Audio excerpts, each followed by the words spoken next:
Life is good or evil according to the state of mind in which we look at it. It is neither by itself. Fire by itself is neither good nor evil.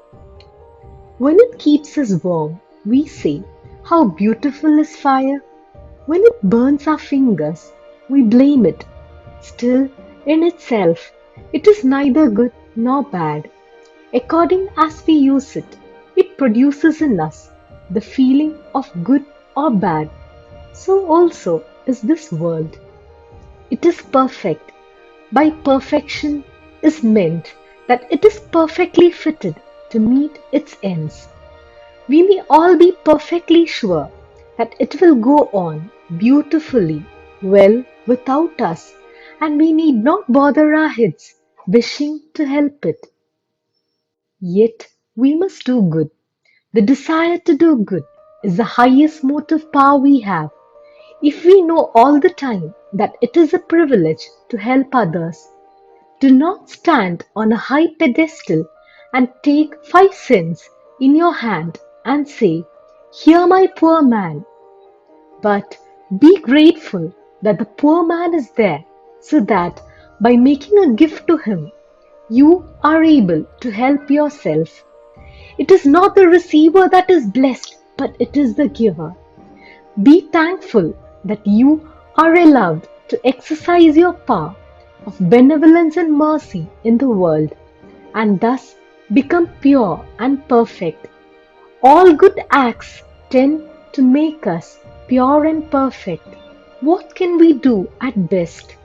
Build a hospital, make roads, or erect charity asylums. We may organize a charity and collect 2 or 3 millions of dollars, build a hospital with 1 million, with the second, give balls and drink champagne, and of the third, let the officers steal half and leave the rest finally to reach the poor. But what are all these? One mighty wind in 5 minutes can break all your buildings up. What shall we do then? One volcanic eruption may sweep away all our roads and hospitals and cities and buildings. Let us give up all this foolish talk of doing good to the world. It is not waiting for your or my help. Yet we must work and constantly do good because it is a blessing to ourselves. That is the only way we can become perfect. No beggar whom we have helped has ever owed a single cent to us. We owe everything to him because he has allowed us to exercise our charity on him. It is entirely wrong to think that we have done or can do good to the world, or to think that we have helped such and such people. It is a foolish thought, and all foolish thoughts bring misery. We think that we have helped some man and expect him to thank us, and because he does not, unhappiness comes to us. Why should we expect anything in return for what we do? Be grateful to the man you help. Think of him as God. Is it not great privilege to be allowed to worship God by helping our fellow men? If we were really unattached, we should escape all this pain of vain expectation and could cheerfully do good work in the world.